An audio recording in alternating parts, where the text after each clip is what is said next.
Yes, I have to say I'm really, really happy because I'm finally back on the podium. You know, the last gold medal in World Cup series that I won was in 2012.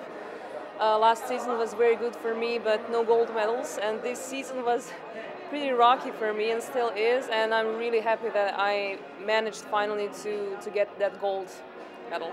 To be honest, I have no idea. I need to do many analysis with. I did many analysis with my coach, and we're still trying to find this proper solution for the problems that I have.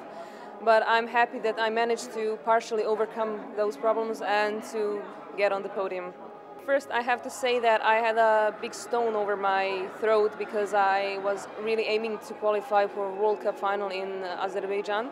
And since I'm not going to Beijing, I won't be going there. This was my last chance, apart from World Championships, to qualify.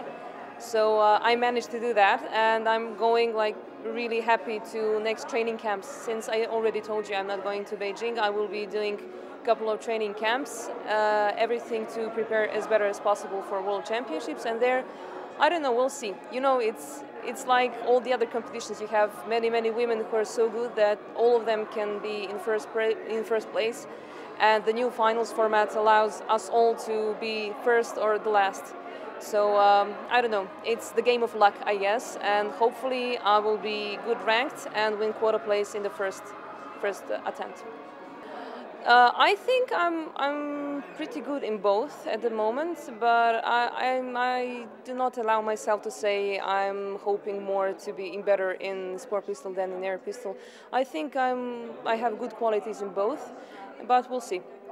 It was an easy period before we came here. I came here 25 days ago, and before we came here, we had so many days of volunteering and helping the people who were affected by floods. We had floods, severe floods in Serbia, in the western part of Serbia, and the damage that has been caused is more than 300 million euros. Many people, many thousands of people were left without their homes, and we were and we are still trying to help them as much as possible. And I can say that this is kind of win for my country. It's win for this is gold medal for my people, for my country, and hopefully this will mean something, just a bit of luck in these days, these hard days.